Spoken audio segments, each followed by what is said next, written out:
friends, so today I will be unboxing a cute bag from Maybelline, and this is their newest Maybelline New Cheek Heat Gel Cream Blush. So there are a total of 4 shades and I got 3 out of the 4 shades and they look like that, housed in a lip balm like packaging, and the shade is the color of the packaging, which I super love kasi wala ka nang iisipin.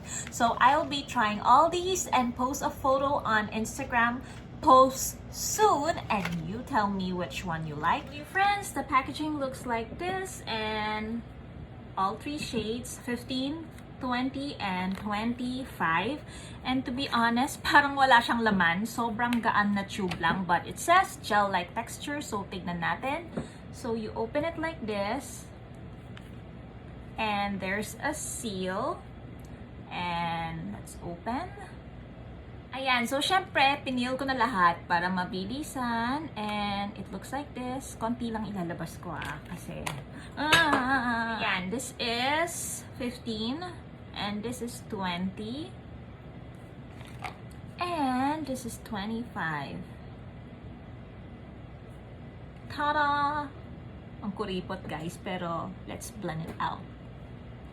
15, 20, and 25.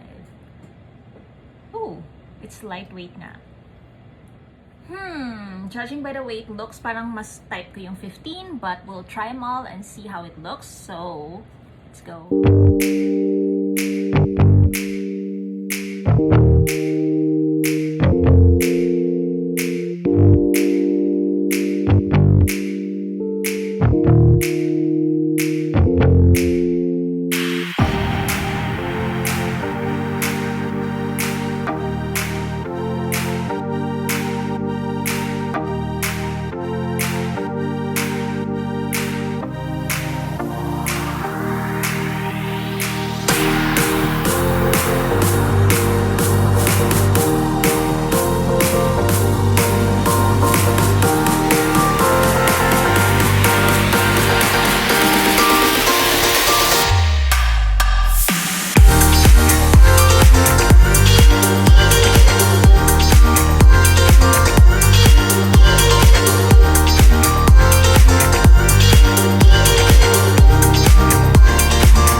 Guys, surprisingly, the least favorite on swatch, yun ang pinaka-type ko on my cheek. So, you really can't judge a product through swatches. You really have to try it.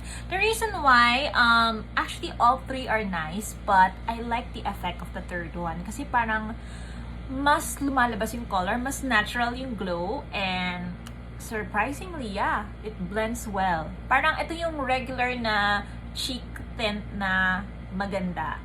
Works so well on most Filipinas for sure. That's my opinion na. I mean, the others are nice, pero baka lang hindi masyado mag-show up. Cause sa akin nga medyo light yung skin ko and it doesn't show up easily. So, paano pa kung medyo mas darker yung complexion nyo. But, all 3 are so gorgeous. The effect is super natural. Some, like the second one, I really had to apply more. Yung third, I don't need to apply a lot and it showed up and it dried out na. So, hindi siya yung greasy or oily. As in, nag-set siya and it's not dry. You know, parang nakikita mong dewy-dewy pa rin. But, yeah, it's dry na and so far, no transfer na. So, that means pwede siya sa mass wearing. Ayun, ito yung stain after application. But what I noticed is that I use a water wipe. So, hindi siya yung makeup remover, just regular water wipes. Mabilis naman siyang tanggalin. So, hindi naman siya masakit sa cheeks. So, that's my thoughts for now. My future I love it. I love the feel of lightweight. I love the shade choices. I want to try the fourth one, but wala. It's a purple one. Oh, favorite ko purple. But anyway, next time. So, thank you so much for watching. Let me know what's your favorite shade. See you soon!